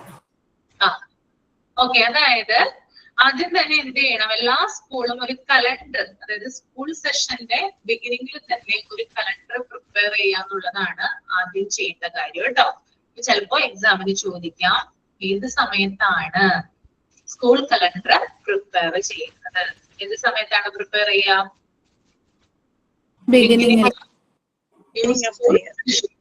കേട്ടോ? ഓക്കെ, അപ്പോ അതിനകത്ത് തന്നെ ആ കലണ്ടറിൽ തന്നെ പലതരത്തിലുള്ള കാര്യങ്ങൾക്ക് നമുക്ക് ആഡ് ചെയ്യാം അല്ലെ? അതായത് എയിംസ് എന്താണ്, അതായത് എന്താ പറയാ, സ്കൂളിന്റെ പ്രധാനപ്പെട്ട ലക്ഷ്യങ്ങൾ എന്താണ്, ഏതൊക്കെ കോഴ്സുകളാണ് അവിടെ പഠിപ്പിക്കുന്നത്, പിന്നെ അവിടെയുള്ള പ്രധാനപ്പെട്ട റൂൾസ് ആൻഡ് റെഗുലേഷൻസ്, നിയമങ്ങളും അതുപോലെ തന്നെ ക്രമീകരണങ്ങൾ, അറേഞ്ച്മെന്റ്സ് ഒക്കെ എങ്ങനെയാണ്, അതുപോലെ തന്നെ എങ്ങനെയാണ് curricular and co curricular ആക്ടിവിറ്റീസിലെ planning വരുന്നത്, പിന്നെ അതുപോലെ തന്നെ നല്ലൊരു അന്തരീക്ഷം, എന്താ പറയാ, നല്ലൊരു അറ്റ്മോസ്ഫിയർ ക്രിയേറ്റ് ചെയ്യുന്നതിന് വേണ്ടിയിട്ട് എന്തൊക്കെ കാര്യങ്ങൾ ചെയ്യാം, അത് എന്താ പറയാ, അതായത് നല്ല രീതിയിൽ സ്പേഷ്യസ് ആയിട്ടുള്ള ബിൽഡിംഗ് അറേഞ്ച് ചെയ്യുക, അതുപോലെ തന്നെ നല്ല രീതിയിലുള്ള കളിസ്ഥലങ്ങൾ അറേഞ്ച് ചെയ്യുക, കുട്ടികൾക്ക് കളിക്കുന്നതിന് വേണ്ടിയിട്ട് ലൈബ്രറി മുതലായിട്ടുള്ള കാര്യങ്ങൾ അറേഞ്ച് ചെയ്ത് കൊടുക്കുക, പിന്നെ അതുപോലെ തന്നെ സ്കൂൾ പ്രോപ്പർട്ടീസ് അറേഞ്ച് ചെയ്ത് കൊടുക്കുക, അത്തരത്തിലുള്ള കാര്യങ്ങളിലൂടെ നമുക്ക് എന്ത് കൊടുക്കാനായിട്ട് പറ്റും? ഒരു ഗുഡ് സ്കൂൾ എൻവയൺമെന്റ് ക്രിയേറ്റ് ചെയ്യാനായിട്ട് പറ്റും. ഇത് എസെൻഷ്യൽ ആയിട്ടുള്ള ഒരു ഫാക്ടറാണ്. ഒരു കുഞ്ഞ് അല്ലെങ്കിൽ ഒരു കുട്ടി സ്കൂളിൽ പഠിക്കുമ്പോൾ, സ്കൂളിലാണെങ്കിലും വീട്ടിൽ പഠിക്കുവാണെങ്കിലും രണ്ട് രീതിയിൽ പഠിക്കാനുള്ളത്. വീട്ടിൽ വന്നിട്ട് കുഞ്ഞ് ഹോംവർക്ക് ചെയ്യാം, അതുപോലെ തന്നെ ഇന്നെടുത്ത ചാപ്റ്റേഴ്സ് ഒക്കെ കുഞ്ഞ് പഠിക്കുന്ന ഒരു സമയം വീട്ടിലിരുന്നാണ് അല്ലെ. ബാക്കിയുള്ള സമയം സ്കൂളിലാണ്. അപ്പൊ രണ്ട് സ്ഥലത്തായാലും അവന് വേണ്ടിയിട്ടുള്ള ഒരു അറ്റ്മോസ്ഫിയർ അല്ലെങ്കിൽ എൻവയൺമെന്റ് നമ്മൾക്ക് ക്രിയേറ്റ് ചെയ്ത് കൊടുക്കുക എന്നുള്ളത് പാരന്റ്സിന്റെയും ടീച്ചേഴ്സിന്റെയും ഒക്കെ ഡ്യൂട്ടിയാണ് കേട്ടോ. അപ്പൊ നമ്മുടെ വീട്ടിലായാലും അതുപോലെ തന്നെ സ്കൂളിലായാലും എന്ത് ചെയ്യണം? ഈ ഒരു കാര്യം നമ്മൾ പ്രൊവൈഡ് ചെയ്യണം. എക്സാമ്പിൾ പറഞ്ഞോളൂ മാം. കുട്ടികൾ സ്കൂളിലേക്ക് പോകുമ്പോൾ തന്നെ അവർ എൻവയോൺമെന്റ്, അതായത് പ്രകൃതിയുമായിട്ടാണ് പോണത്. ഇപ്പൊ നമ്മൾ ഇന്ന് എന്റെ ക്ലാസ്സിലാണെങ്കിൽ മാത്സിൽ ടോളും ഷോർട്ടും ആയിരുന്നു പഠിക്കുന്നുണ്ടായിരുന്നേ. ഈ ടോളും ഷോർട്ടും പറയുമ്പോൾ ആ എൻവയോൺമെന്റിൽ തന്നെ മരങ്ങളുള്ളപ്പോ വലിയ മരത്തിനെ കണ്ടിട്ട് നമ്മൾ പറയുന്നത് ഹൈറ്റ് ഉണ്ട്. ഇപ്പൊ ടോൾ, ചെറുതാണെങ്കിൽ ഷോർട്ട്. അപ്പൊ അവർക്ക് ആ പ്രകൃതിയുമായിട്ട് തന്നെ ആ ചാപ്റ്റർ പഠിക്കാൻ പറ്റുന്നു അല്ലെ മാം. പൂക്കളാണെങ്കിൽ എത്ര എണ്ണം അല്ലെ, 5, 2, ഇതൊക്കെ അതിലൂടെ പഠിക്കുന്നു. അതാണ് എക്സാമ്പിൾ പറയാൻ ഉദ്ദേശിക്കുന്നത് മാം. Okay okay. അപ്പൊ അങ്ങനെയാണ്, അതായത് നല്ല രീതിയിലുള്ള ഒരു അറ്റ്മോസ്ഫിയർ അവർക്ക് ഒരുക്കി കൊടുക്കുക എന്നുള്ളത് സ്കൂളിന്റെയും അതുപോലെ തന്നെ പാരന്റ്സിന്റെയും ഒക്കെ ഡ്യൂട്ടി ആയിട്ടാണ്. സ്കൂളിൽ പോയിട്ട് സൗണ്ട് പോയി മാം, അതാണ് ഇങ്ങനെ ഇരിക്കുന്നത്. Okay okay. അപ്പൊ ഈ 3 കാര്യങ്ങൾ നിങ്ങൾക്ക് ഓക്കെ ആണോ? ഓക്കെ ആണെങ്കിൽ എല്ലാവരും തമ്പ് ചെയ്തേ. ടീച്ചർ പറഞ്ഞു, ടീച്ചിങ് മെത്തേഡ്സ് പറഞ്ഞു, then good school environment പറഞ്ഞു. ചൂടുവെള്ളം കുടിക്കാൻ പറയുന്നുണ്ട്. എന്ത് പറ്റിയതാണ് ഞാൻ സൗണ്ട് പോയത്? അത് ഞാൻ പോയിരിക്കുന്ന അവിടെ ബിൽഡിംഗ് അവിടെ വർക്ക് ആയതുകൊണ്ട് LKG UKG ക്ലബ് ചെയ്തിട്ടാ മാം. എനിക്ക് കിട്ടിയിരിക്കുന്നത് UKG ആണ്. ഈ LKG കുട്ടികളുടെ ഇടയിൽ UKG പഠിപ്പിക്കാൻ ഗവൺമെന്റ് സ്കൂളിൽ ഇന്റേൺഷിപ്പിന് നല്ല പാടാ, നിലവിളിച്ചിട്ട്. അത് ശരിയാണ്, നല്ല ഇതാണ്. എനിക്കുണ്ടായിരുന്നു ഒന്ന് ക്ലാസ് 3 മണിക്കൂർ ഉണ്ടായിരുന്നു കണ്ടിന്യൂസ്. തൊണ്ട പോയി, മൈക്ക് ഉപയോഗിച്ചിട്ടുണ്ടായില്ല. അതുകൊണ്ട് നിങ്ങളോട് ഞാൻ കുറച്ചാണ് സംസാരിക്കുന്നത്, അധികം എഫേർട്ട് എടുക്കുന്നില്ല. നമുക്ക് തൊണ്ടയ്ക്ക് ഭയങ്കര വെള്ളം കുടിക്കണോട്ടോ ഇടയ്ക്ക്. എനിക്കിപ്പോ 1 മണിക്കൂറാണ് ക്ലാസ് താഴെ. ആകെ ഒരു 40 മിനിറ്റേ ഉള്ളൂ KG-യിൽ. പിന്നെ 7, 8, 9 ആണ്. പക്ഷെ KG-യിലാണ് ഭയങ്കര സ്ട്രെയിൻ. ഞാൻ ഫസ്റ്റ് ആണ് ഇപ്പൊ കയറുന്നത്. എന്ത് സ്ട്രെയിനാ തൊണ്ടയൊക്കെ. നമ്മുടെ കൂടെ ഉള്ള എല്ലാവരുടെയും തൊണ്ട പോയിന്ന് തോന്നുന്നു ഇപ്പൊ ഇന്റേൺഷിപ്പിന് പോകുന്നത്. ഞങ്ങളുടെ കൂടെ ഉണ്ട് അർച്ചന ഉണ്ട്, നല്ല സൗണ്ടാണ്. അവള് പാട്ടൊക്കെ പാടുന്നതാ. അവൾക്ക് സൗണ്ട് ഇല്ല, എല്ലാവരുടെയും പോയി. അപ്പൊ നമ്മുടെ ആതിര മിസ്സും പറഞ്ഞു തന്നെ എപ്പോഴും ചൂടുവെള്ളം. ഞാൻ അതുകൊണ്ട് ഫ്ലാസ്ക് വെച്ചിട്ടുണ്ട്. കാരണം എനിക്കിവിടെ മൈക്ക് ഉണ്ടായിരുന്നെന്ന്. മൈക്ക് ഉണ്ടാകുമ്പോ അത്രയും നമ്മൾ ആയാസപ്പെടണ്ടല്ലോ. ഞാൻ പുറത്ത് സ്കൂളിൽ പഠിപ്പിക്കുന്നില്ല, ഞാൻ PSCയുടെ കോച്ചിങ് സെന്ററുകളിൽ പോവാറുണ്ട് അവിടെ പഠിപ്പിക്കുന്നതിന് വേണ്ടി. കുറെ നാളായി, 7 വർഷത്തോളമായി തോന്നുന്നു.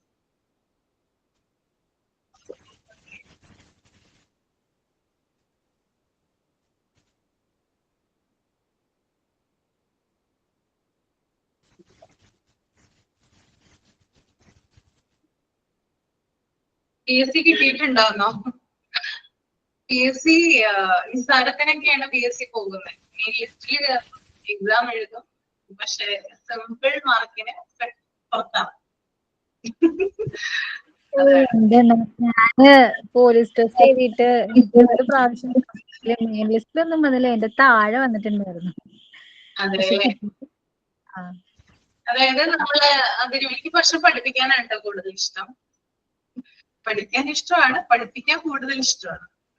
പഠിപ്പിക്കുന്ന രീതി, നമ്മൾക്ക് ആ ഒരു സാറ്റിസ്ഫാക്ഷൻ നമുക്ക് എവിടെയും കിട്ടില്ല. വേറെ ഏത് ജോലി ചെയ്താലും പഠിപ്പിക്കുന്ന ആ ഒരു സാറ്റിസ്ഫാക്ഷൻ നമുക്ക് ചിലപ്പോൾ സാലറി കിട്ടിയേക്കാം, അല്ലെങ്കിൽ നമ്മൾ സെക്യൂർഡ് ആയേക്കാം, അതൊക്കെയാണ്. പക്ഷെ നമ്മൾ വേറൊരു രീതിയിലായി പോകും. നമുക്ക് ഇപ്പൊ പഠിപ്പിക്കുന്നതിന് എന്റെ ഒരു അഭിപ്രായം ഞാൻ പറയുവാണ്, നമ്മൾ പഠിപ്പിക്കുന്ന രീതിക്ക് ഒരു ഫ്രീഡം ഉണ്ട്. നമ്മൾക്ക് എനിക്ക് വേറെ ഒരു ജോലിക്കും ആ ഒരു ഫ്രീഡം ഇത്രയും കിട്ടുമെന്ന് എനിക്ക് തോന്നുന്നില്ല. അഭിപ്രായമാണ് ഞാൻ പറയുന്നത്. നിങ്ങൾക്ക് പലതരത്തിലുള്ള ഒപ്പീനിയൻ ഉണ്ടാകാം. അതായത് നമ്മൾ ഭയങ്കര പാഷനേറ്റ് ആയിട്ട് ചെയ്യുന്ന ഒരു കാര്യമാണ് പഠിപ്പിക്കുക എന്നുള്ളത്. അപ്പൊ അതുകൊണ്ട് തന്നെയാണ് നിങ്ങളെ പഠിപ്പിക്കാനൊക്കെ ഭയങ്കര ഇഷ്ടമാണ് എനിക്ക്. പുറത്തുള്ള കുട്ടികളാണെങ്കിലും ഇപ്പൊ ഓൺലൈനിൽ വരുന്ന നിങ്ങളാണെങ്കിലും എന്റെ പാഷനാണ്. അതുകൊണ്ട് തന്നെയാണ് ഇതുമായിട്ട് ഇങ്ങനെ മുമ്പോട്ട് പോകുന്നത്.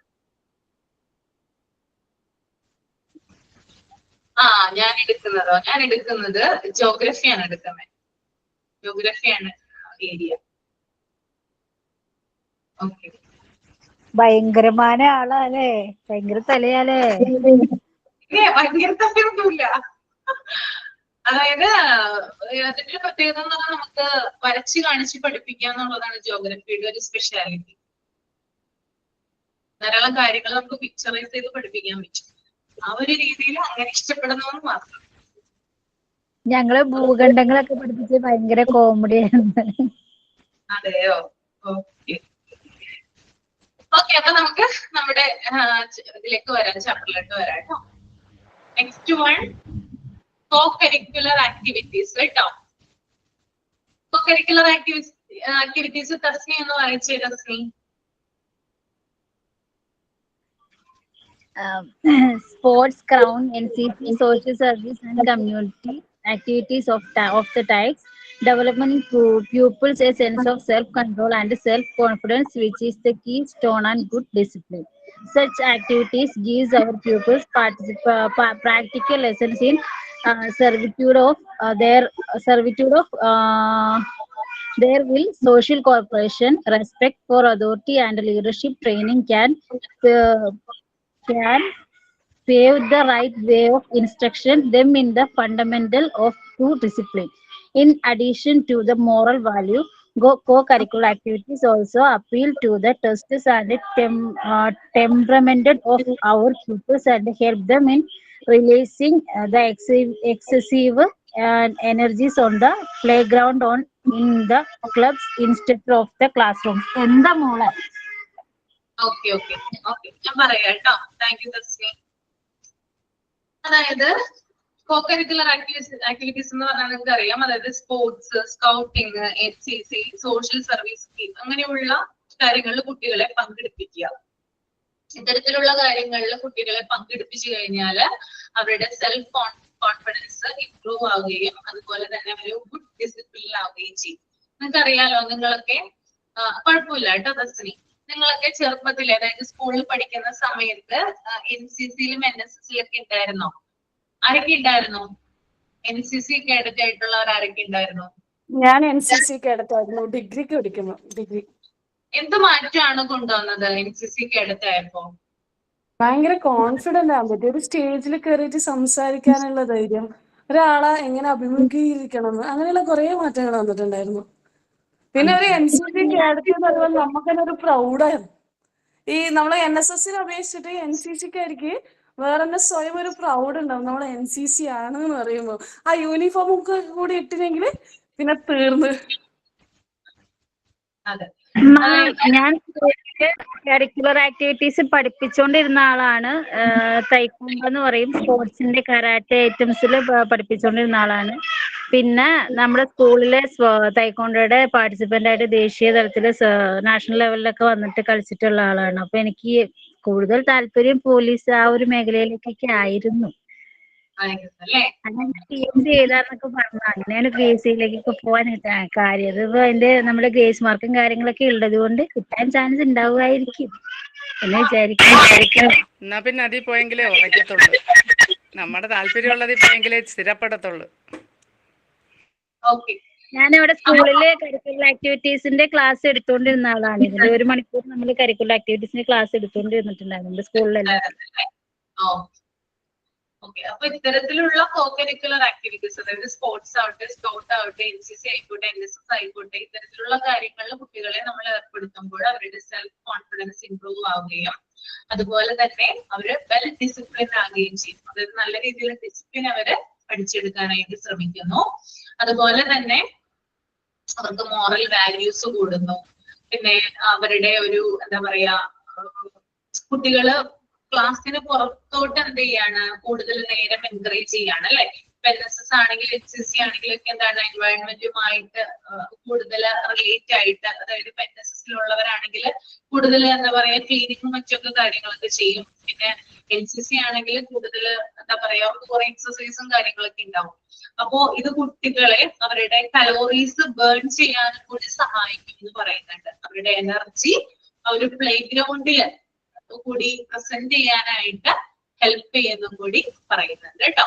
ഇത്തരത്തിലുള്ള co-curricular ആക്ടിവിറ്റീസിൽ കുട്ടികളെ പങ്കെടുപ്പിക്കുക എന്നുള്ളത് മാതാപിതാക്കളുടെ ഡ്യൂട്ടിയാണ് കേട്ടോ. ചെറുപ്പത്തിലേ തന്നെ കുഞ്ഞുങ്ങളെ ചേർക്കുക.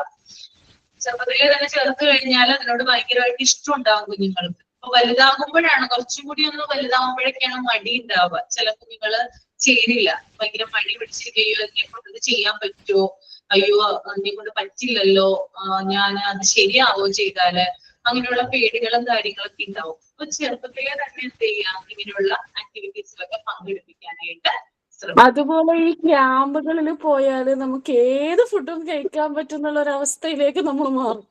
ഒരു ഫുഡിനോടും നമുക്ക് എന്താ പറയാ, ഈ ഇഡ്ഡലിനെ ദൊഡ്ഡലി ആയിട്ട് നമുക്ക് കഴിക്കാം, ഒന്നായിട്ടും കഴിക്കാൻ പറ്റും. പറ്റില്ല. അത് ശരിയാണ്. അതും ഒരു ഞാൻ പഠിപ്പിച്ച സ്കൂളിൽ LKG ചെറിയൊരു കുട്ടി തൈക്കോണ്ടോ ഞാൻ പഠിപ്പിക്കുന്നുണ്ടായിരുന്നു. അവന്റെ എന്താ പറയാ, അവന്റെ പെർഫോമൻസ് കണ്ടിട്ട് ഞാൻ തന്നെ കണ്ണ് തള്ളി പോയിട്ടുണ്ട്.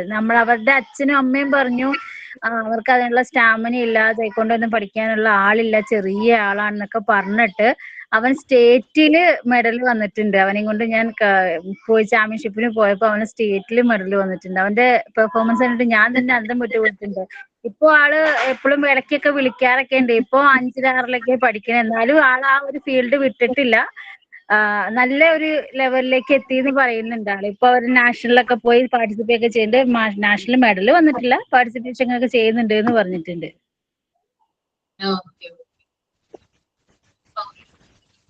അപ്പൊ കോ കരിക്കുലർ ആക്ടിവിറ്റീസ് വരെ പറഞ്ഞു. എല്ലാവരും ക്ലിയർ ആയോ? എത്ര പോയിന്റ് പറഞ്ഞു നമ്മളിപ്പോ? 1 2 3 4 പോയിന്റ് പറഞ്ഞു അല്ലേ? 4 പോയിന്റ്സ്. ഓക്കെ, അപ്പൊ 4 പോയിന്റ്സിൽ നമുക്ക് ഇവിടെ നിർത്താം. നമുക്ക് സെമിനാർ പ്രസന്റ് ചെയ്യണ്ടേ? ആളുകൾ വന്നിട്ടുണ്ടോ? 3 പേര് റെഡിയാണോ? ക്ലാസ് കഴിഞ്ഞെങ്കിൽ സെമിനാർ പ്രസന്റ് ചെയ്യാന്ന് ഞാനൊന്ന് ലീവ് ചെയ്തട്ടെ, തിരക്കറിയാമല്ലോ മാമിന്. ഹലോ മാം, കേക്കുന്നില്ലേ? മാം കേക്കുന്നുണ്ടോ? മാം കേക്കുന്നുണ്ടോ? ഇപ്പൊ കേക്കുന്നില്ലേ? മാം കേക്കുന്നില്ലേ?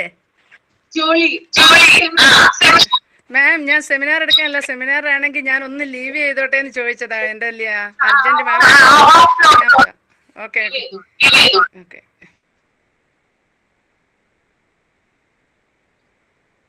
ആരെ സെമിനാർ എടുക്കുന്നേ? ഷെറിൻ എടുക്കുന്നുണ്ടല്ലേ? പിന്നെ ഷഫീദയാണോ ഷഫീനയാണോ വന്നിട്ടുണ്ടോ? ധന്യ ഉണ്ട് അല്ലേ? ഓക്കെ, എത്ര മിനിറ്റ്സ് കൊണ്ട് തീർക്കാൻ പറ്റും?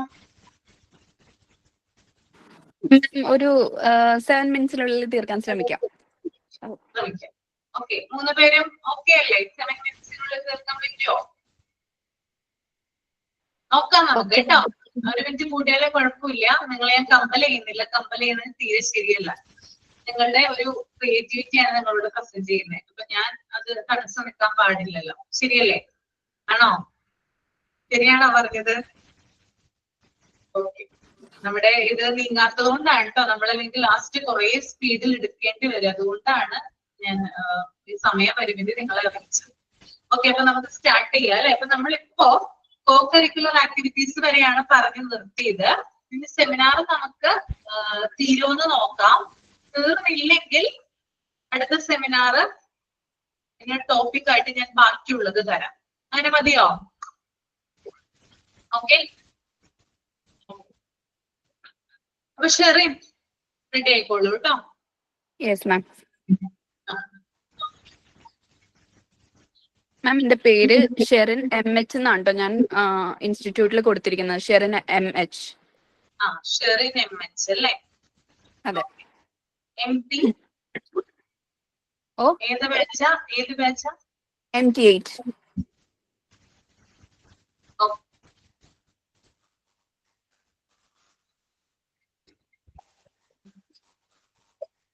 തുടങ്ങിക്കോട്ടെ മാം? തുടങ്ങിക്കോളൂ. Good evening, ma'am. Good evening, my dear friends. Today's my topic is coordination in management. ഞാൻ സെന്റൻസ് വായിച്ചിട്ട് മീനിങ് പറഞ്ഞു പോവാവേ. It is the process of putting things together in a harmonious relationship so that they may function more effectively.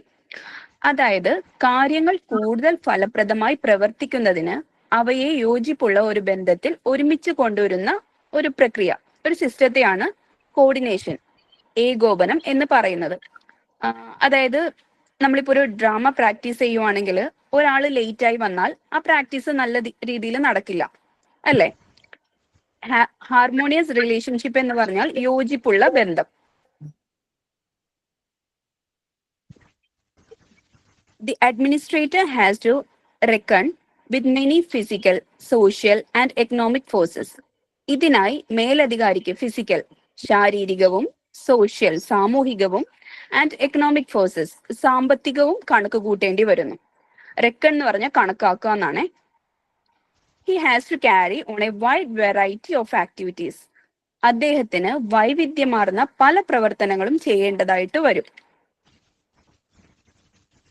Coordination is necessary to conform to all these factors and forces to forge a unity in diversity of relationship to produce a unified and integrated total effect. അതായത് ഒരു സ്ഥാപനത്തിൽ പലതരം പ്രവർത്തനങ്ങളും ആളുകളും സാഹചര്യങ്ങളും ഉണ്ടാകും. ഇവയെല്ലാം എന്തിനു വേണ്ടിയാ? നമുക്ക് ഒരു ഗോൾ അച്ചീവ് ചെയ്യണം, ഫൈനൽ റിസൾട്ട് കിട്ടണം, അല്ലെ? ഇവയെല്ലാം ഒരേ ലക്ഷ്യത്തിലേക്ക് കൊണ്ടുപോവാൻ കോർഡിനേഷൻ ആവശ്യമാണ്. കോർഡിനേഷൻ ഇല്ലാതെ ഇത് പറ്റില്ല. Forge A unity in diversity of relationship എന്ന് പറയുന്നത് ഓരോ വ്യക്തിക്കും ഓരോ ഡ്യൂട്ടീസ്, സിറ്റുവേഷൻസ് ഒക്കെ ഉണ്ടാവും. എന്നാൽ വ്യത്യസ്തരായ എല്ലാവരും ഡിഫറെന്റ് ഡ്യൂട്ടീസ്, ഡിഫറെന്റ് സിറ്റുവേഷൻസിൽ നിന്നുകൊണ്ട് തന്നെ ഒരുമിച്ച് പ്രവർത്തിക്കുമ്പോഴാണ് മാത്രമേ അവിടെ എന്ത് യൂണിറ്റി ഉണ്ടാവുകയുള്ളൂ. മനസ്സിലാവുന്നുണ്ടല്ലോ അല്ലെ? മനസ്സിലാവുന്നുണ്ടോ ബാക്കിയുള്ളവർക്ക്? ഓക്കെയാണ്. For this, deliberate effort has to made. ഇതിനായി ബോധപൂർവമായ ഒരു ശ്രമം നടത്തേണ്ടതുണ്ട്. Coordination is needed in respect of purpose, time and place of various activities like laying down policies, preparing the budget. ബഡ്ജറ്റിന്റെ spelling അവിടെ ജെ ആണ് കൊടുത്തിരിക്കുന്നത്, ജി അല്ലേ? Selection of staff and development of curriculum, etc. അതായത് എന്തിനൊക്കെയാ coordination വേണ്ടത്? നിർദ്ദേശിച്ച ലക്ഷ്യത്തിലേക്ക് എത്താൻ സമയം, സ്ഥലം, അതുപോലെ നയങ്ങൾ രൂപീകരിക്കാൻ, ബജറ്റ് തയ്യാറാക്കാൻ, സ്റ്റാഫിനെ തിരഞ്ഞെടുക്കാൻ, ഓരോ പ്രോബ്ലംസ് വരുമ്പോൾ അത് സോൾവ് ചെയ്ത് മുന്നോട്ട് പോവാനും തുടങ്ങിയ എല്ലാത്തിനും കോർഡിനേഷൻ അത്യാവശ്യമാണ്. ഒരു എക്സാമ്പിൾ ആയിട്ട് പറയുവാണെങ്കിൽ ഇപ്പൊ ഒരു സ്പോർട്സ് ഡേ നടത്തുവാണെങ്കിൽ അതിൽ ഒരു കോമ്പറ്റീഷൻ നമുക്ക് പിന്നത്തെ ദിവസത്തേക്ക് മാറ്റിവെക്കാൻ പറ്റില്ല. സ്പോർട്സ് ഡേയുടെ ദിവസം തന്നെ നമുക്ക് അവിടെ നടത്താൻ ഉദ്ദേശിച്ച കോമ്പറ്റീഷൻസ് മുഴുവനും നടത്തണം, അല്ലേ? അതിന് നമ്മൾ ടൈം എല്ലാം ഷെഡ്യൂൾ ചെയ്ത് അതിനനുസരിച്ച് തന്നെ മുന്നോട്ട് പോകേണ്ടി വരും. Coordination depends upon the nature of the particular problem, circumstances and availability of resources and the final goal. അതായത് പ്രശ്നത്തിന്റെ സ്വഭാവം, ലഭ്യമായ വിഭവങ്ങൾ, ലക്ഷ്യം ഇവയനുസരിച്ച് കോർഡിനേഷനിലും മാറ്റങ്ങൾ വരും. ഇപ്പൊ നമ്മളൊരു ആനുവൽ ഡേ ആണ് ഓർഗനൈസ് ചെയ്യുന്നത്. ആനുവൽ ഡേ ഓർഗനൈസ് ചെയ്യുന്നതും നമ്മളൊരു സ്കൂൾ ഫ്ലഡ് എമർജൻസി, അതാണ് ഒരു ഫ്ലഡ് എമർജൻസി ആണ് നോക്കുന്നെങ്കിലും രണ്ടിനും രണ്ട് രീതിയിലുള്ള കോർഡിനേഷൻ ആണ് വേണ്ടത്. The administrator should acquire a good skill for symphonic all these diverse relationships. അതായത് ഇപ്പൊ ഒരു പാട്ട് കേൾക്കുമ്പോൾ അതിലെ ഓർക്കസ്ട്ര മോശമാണെങ്കിൽ പാട്ട് കേൾക്കാൻ ഒരു സുഖം ഉണ്ടാവില്ല. അതുപോലെയാണ് ഡിഫറെന്റ് സിറ്റുവേഷനിലുള്ള ആളുകൾ, ഡിഫറെന്റ് പേഴ്സണാലിറ്റീസിലുള്ള ആൾക്കാർ, ഡിഫറെന്റ് ഡിപ്പാർട്ട്മെന്റ്സിലുള്ളവർ, അവരെല്ലാം ഒരേ മനസ്സോടെ ഐക്യത്തോടെ പോയാൽ മാത്രമേ കാര്യങ്ങളെല്ലാം സ്മൂത്തായി നടക്കുള്ളൂ. ഒരു സംഗീതം കേൾക്കുന്നത് പോലെ കോർത്തിണക്കി കൊണ്ടുപോവാൻ അഡ്മിനിസ്ട്രേറ്റർക്ക് നല്ല കഴിവ് വേണം. ഇത്രയും പറയുന്നുള്ളൂ ഇതിനകത്ത്. ചുരുക്കി പറഞ്ഞ കോർഡിനേഷൻ എന്നത് വ്യത്യസ്ത വ്യക്തികളും വിഭാഗങ്ങളും ചെയ്യുന്ന പ്രവർത്തനങ്ങൾ, ശ്രമങ്ങൾ, വിഭവങ്ങൾ എന്നിവ ക്രമത്തിൽ ഒത്തുചേർത്ത് ഏകദിശയിലേക്ക് ഒരേ ലക്ഷ്യത്തിലേക്ക് നയിക്കുന്ന പ്രക്രിയയാണ്. മനസ്സിലായി എന്ന് പ്രതീക്ഷിക്കുന്നു. അടിപൊളിയായിട്ട് മനസ്സിലായത്.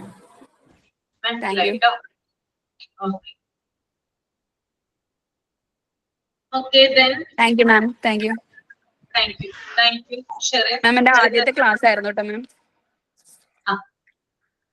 ഓക്കെ അടുത്തത് ഷഫീദ അല്ലേ? ഞാനാണ് മാം. സഫീദ ആണ് കേട്ടോ. SA ആണ് മാം. SA ആണ്. സഫീദ. സഫീദ. സഫീദ എങ്ങനെയാണ് കൊടുത്തിരിക്കുന്ന പേര് എന്തായിരുന്നു ഇവിടെ? സഫീദ A. ഏത് ബാച്ചാ? MT8. ഓക്കെ സ്റ്റാർട്ട് ചെയ്തു. Okay, start. Good evening, ma'am and all. I am Safida from Malappuram. Coordination of co-curricular activities ആണ് എൻ്റെ ടോപ്പിക്ക്. അപ്പോൾ കോർഡിനേഷൻ എന്താണെന്ന് നമുക്കറിയാം. അപ്പോൾ co-curricular activitiesലേക്ക് നമ്മൾ കോർഡിനേഷൻ അതെങ്ങനെ സംഘടിപ്പിക്കണം എന്നാണ് നമ്മളിവിടെ നോക്കുന്നത്. co-curricular activities എന്താണെന്ന് നമ്മൾ മുന്നേ ഇവിടെ ഡിസ്കസ് ചെയ്തു. അതായത് co-curricular activities are organized events and programs that conduct the academic curriculum, enhancing students' learning and development. അതായത് ഇതിന്റെ എയിം co-curricular activities എന്ന് പറഞ്ഞിട്ടുണ്ടെങ്കിൽ സ്റ്റുഡൻസിന്റെ പഠനവും വികാസനവും ഇംപ്രൂവ് ചെയ്യുവാൻ വേണ്ടിയിട്ട് നമ്മൾ അക്കാദമിക് കരിക്കുലം കുറച്ചും കൂടെ ഇംപ്രൂവ് ആക്കാൻ വേണ്ടിയിട്ടൊക്കെ നടത്തിക്കൊണ്ടുവരുന്ന പ്രോഗ്രാംസിനെയാണ് ആക്ടിവിറ്റീസിനെയാണ് നമ്മൾ co-curricular activities എന്ന് പറയുന്നത്. ഇനി നമുക്ക് ടോപ്പിക്കിലേക്ക് പോവാം.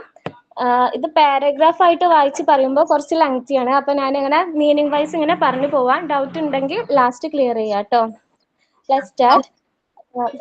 ഒരു സ്കൂളിന്റെ ഒരു പുതിയ ആക്ടിവിറ്റി നമ്മളൊരു സ്കൂളിൽ ലോഞ്ച് ചെയ്യാന്നുണ്ടെന്നുണ്ടെങ്കിൽ അപ്പോൾ co-curricular activities നമ്മളവിടെ പുതിയതായിട്ട് ഇംപ്ലിമെന്റ് ചെയ്യാണ്. അങ്ങനെ നമ്മൾ ചെയ്യുമ്പോൾ ആ സ്കൂളിലുള്ള എല്ലാ സ്റ്റാഫുകളെയും ബേസ് ചെയ്തിട്ട് വേണം നമ്മൾ അവർ തമ്മിലൊരു ഡിസ്കഷൻ നടന്നിട്ട് ആ ഒരു ഓർഗനൈസേഷന്റെ ബേസിലാണ് നമ്മൾ ഏത് പ്രോഗ്രാം ആണ് എന്താണ് നമ്മൾ ഇംപ്ലിമെന്റ് ചെയ്യേണ്ടത് എന്നൊക്കെ തീരുമാനിക്കേണ്ടത്. അതായത് സ്റ്റാഫ്സ് എന്ന് പറഞ്ഞിട്ടുണ്ടെങ്കിൽ നമ്മൾ പഠിപ്പിക്കുന്ന സ്റ്റാഫ്സുകൾ മാത്രമല്ല സ്കൂളിന് പുറത്തുള്ള സ്റ്റാഫ്സുകൾ, അതായത് നമ്മളെ സ്പോൺസേഴ്സ്, ഇതിലെ ജനറൽ ബോഡിയിലുള്ള അംഗങ്ങൾ അവരൊക്കെ കൂടെ ഇൻക്ലൂഡഡ് ആവണം. ഇങ്ങനൊരു ഡിസ്കഷൻ നമ്മൾ കണ്ടക്ട് ചെയ്യുമ്പോൾ അതിന്റെ ബേസിലാണ് നമ്മൾ ആക്ടിവിറ്റീസ് സെലക്ട് ചെയ്യുന്നതും പിന്നെ തുടർന്ന് അതിനോടുള്ള പ്ലാനിങ് ചെയ്യേണ്ടതൊക്കെ ഇവരൊക്കെ കൺസിഡർ ചെയ്തിട്ടാണ്. അതാണ് ഫസ്റ്റത്തെ ഇതിൽ പറയുന്നത്. പിന്നെ നമ്മൾ ഇത്തരം ആക്ടിവിറ്റീസ് നമ്മൾ പ്ലാൻ ചെയ്യുമ്പോൾ നമ്മൾ നോട്ട് ചെയ്യേണ്ട കുറച്ച് പോയിന്റ്സ് ഉണ്ട്. ഒരു 3 പോയിന്റ് ഉണ്ട്, അത് പറയാം. ഫസ്റ്റ് വന്നിട്ടുണ്ടെങ്കിൽ ഇംപ്ലിമെന്റ് ചെയ്യുന്ന ആക്ടിവിറ്റീസ് സ്കൂളിന്റെ ആവശ്യങ്ങൾ നിറവേറ്റാൻ നിർദ്ദേശിച്ചിരിക്കുന്ന രീതിയിലുള്ളതാവണം. സെക്കൻഡ് വന്നിട്ടുണ്ടെങ്കിൽ സ്റ്റുഡൻസിന് അതിൽ ഇൻട്രസ്റ്റഡ് ഉണ്ടോ എന്ന് മനസ്സിലാക്കണം. അവർക്കും കൂടി താല്പര്യമുള്ള ഒരു ആക്ടിവിറ്റി ആവണം നമ്മൾ സെലക്ട് ചെയ്യേണ്ടത്. തേർഡ് വന്നിട്ടുണ്ടെങ്കിൽ ഈ ഒരു ആക്ടിവിറ്റി നമ്മൾ അവിടെ ലോഞ്ച് ചെയ്യുമ്പോൾ അത് ഏറ്റെടുത്ത് നടത്താൻ പ്രാപ്തരായിട്ടുള്ള ക്വാളിഫൈഡ് ടീച്ചേഴ്സ്, അതിന് എഫിഷ്യന്റ് ആയിട്ടുള്ള ടീച്ചേഴ്സ് ഉണ്ടോന്നും കൂടെ നമ്മൾ ഉറപ്പുവരുത്തണം. ഇതിന്റെ ഒക്കെ ബേസിലാണ് നമ്മൾ ഏതൊരു പ്രോഗ്രാം അവിടെ കണ്ടക്ട് ചെയ്യേണ്ടത് എന്ന് തീരുമാനിക്കുന്നത്.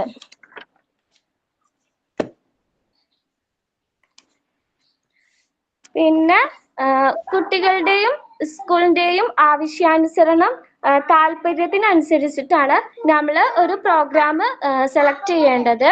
അപ്പോൾ ടെസ്റ്റിൽ നമുക്ക് ഉദാഹരണമായി തന്നിട്ടുള്ളത് ഒരു ഹിസ്റ്ററി ക്ലബിന്റെ ഇതാണ് തന്നിട്ടുള്ളത്. ഒരു ഫുള്ളി അഡ്വാൻസ്ഡ് ഹിസ്റ്ററി ഡെവലപ്മെന്റ് ഉള്ളൊരു സ്കൂളാണ്. അവിടെ നമുക്ക് എന്താ ചെയ്യാം, ഒരു ഹിസ്റ്ററി ക്ലബ്ബ് ഇംപ്ലിമെന്റ് ചെയ്യാം. അതായത് ഇപ്പോൾ ഒരു നല്ല ടെക്നോളജീസ് മറ്റുള്ള സംഭവങ്ങളൊക്കെ ഉള്ള ഒരു സ്കൂൾ ആണെന്നുണ്ടെന്നുണ്ടെങ്കിൽ ഇപ്പൊ October 2 നമ്മൾ ഗാന്ധി ജയന്തിയാണ്.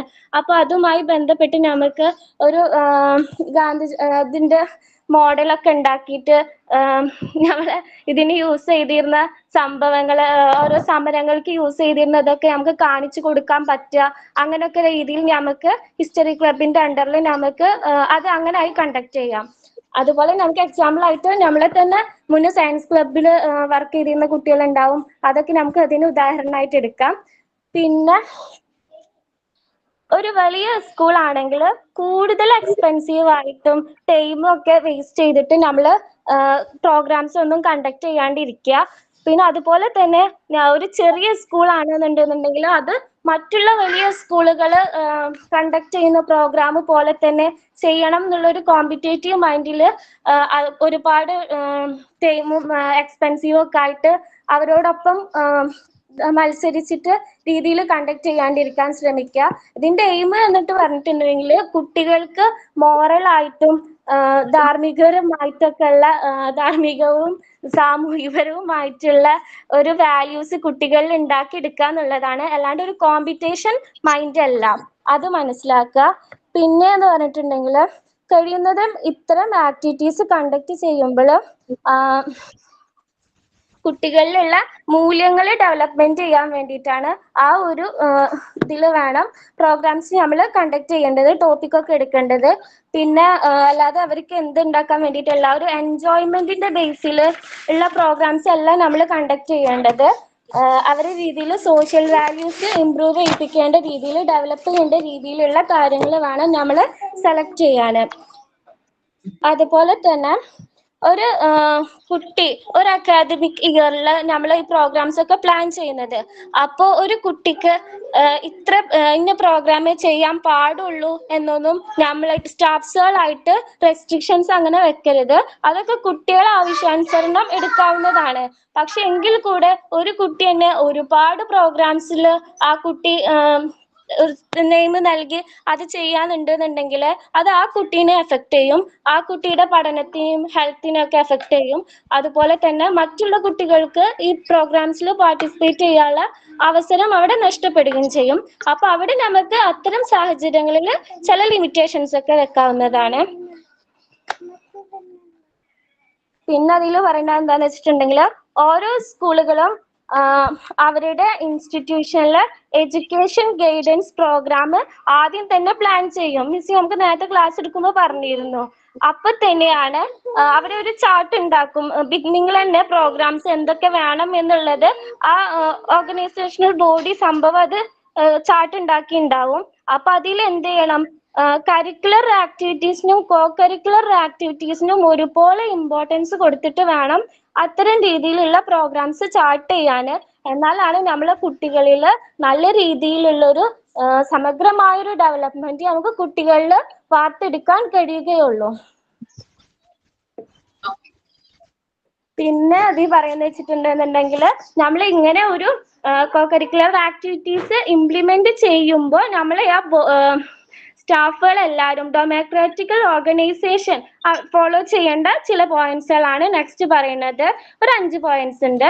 അതിൽ ഫസ്റ്റ് എന്ന് പറയുന്നത് മാക്സിമം കണ്ടക്ട് ചെയ്യുന്ന ആക്ടിവിറ്റീസ് സ്കൂൾ വർക്കിംഗ് ടൈമിൽ തന്നെ നടത്താൻ ശ്രമിക്കുക. പിന്നെ അതിന് സ്കൂൾ ആപ്റ്റ് അല്ല, അതിനുള്ള സൗകര്യം സ്കൂളിൽ ഇല്ല എന്നുണ്ടെന്നുണ്ടെങ്കിൽ സ്കൂൾ ഇല്ലാത്ത ദിവസങ്ങളിലോ അല്ലെങ്കിൽ ക്ലാസ് കഴിഞ്ഞതിന് ശേഷമോ ആക്കുക. സെക്കൻഡ് വൺ എന്ന് പറഞ്ഞിട്ടുണ്ടെങ്കിൽ ഒരു ആക്ടിവിറ്റി ചെയ്യാൻ ഒരു നിശ്ചിത സമയം കുട്ടികൾക്ക് പ്രൊവൈഡ് ചെയ്യുക, മാക്സിമം അതിൽ ഒതുക്കുക. തേർഡ് വൺ എന്ന് പറയുന്നത് അധ്യാപകന്റെ റോള് വഹിക്കുക. അല്ലാതെ കുട്ടികളെ ഒരു ഭരണാധികാരി എന്ന നിലയിൽ കുട്ടികൾക്ക് ഇങ്ങനെ ഓർഡർ മാത്രം കൊടുക്കാതെ അവർക്ക് ആവശ്യമായിട്ടുള്ള ഇൻഫോർമേഷൻസും ഗൈഡ് ലൈൻസും ഒക്കെ പ്രൊവൈഡ് ചെയ്ത് അവരിൽ ഒരാളായി നിന്നിട്ട് അതിനെ കൺട്രോൾ ചെയ്യാൻ ശ്രമിക്കുക. ഫോർത്ത് വൺ എന്ന് പറയുന്നത് ആക്ടിവിറ്റി അധികം ടൈം കൺസ്യൂം ചെയ്യാതെ ലേഗാക്കാതെ കുറഞ്ഞ ചിലവിൽ ചെയ്ത് തീർക്കാൻ സാധിക്കുന്ന രീതിയിൽ പ്ലാൻ ചെയ്യാം. ഫിഫ്ത്ത് വൺ എന്ന് പറഞ്ഞിട്ടുണ്ടെങ്കിൽ കോ കരിക്കുലർ ആക്ടിവിറ്റീസിന് വേണ്ടിയിട്ട് കളക്ട് ചെയ്യുന്ന ഫണ്ട്, കുട്ടികളിൽ നിന്നും അതിൽ നിന്നൊക്കെ പിരിച്ചെടുക്കുന്ന ഫണ്ട് സൂക്ഷ്മമായ നിരീക്ഷണം ഉറപ്പാക്കണം.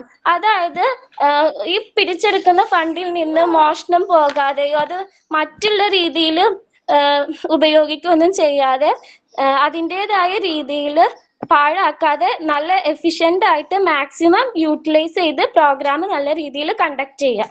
അത്രക്കാണ് ഇതിൽ ഞങ്ങൾ ടെസ്റ്റ് വൈസ് പറയാനുള്ളത്. മാം ഇങ്ങനെ 7 മിനിറ്റ് പറഞ്ഞ കാരണം ഞാനിങ്ങനെ ഓടിച്ചു പറഞ്ഞതാണ് കേട്ടോ. ഓക്കെ ഓക്കെ, എല്ലാവർക്കും ക്ലിയർ ആണോ പറഞ്ഞത്? ഇനി ഡൗട്ട് ഉണ്ടെങ്കിൽ ചോദിക്കാം. ചോദിക്കാം കേട്ടോ, ഇപ്പൊ തന്നെ ചോദിച്ചു പോവാം. ഡൗട്ട് ഉണ്ടെങ്കിൽ ചോദിക്കാം, ഷഫീദയോട് ചോദിക്കാം.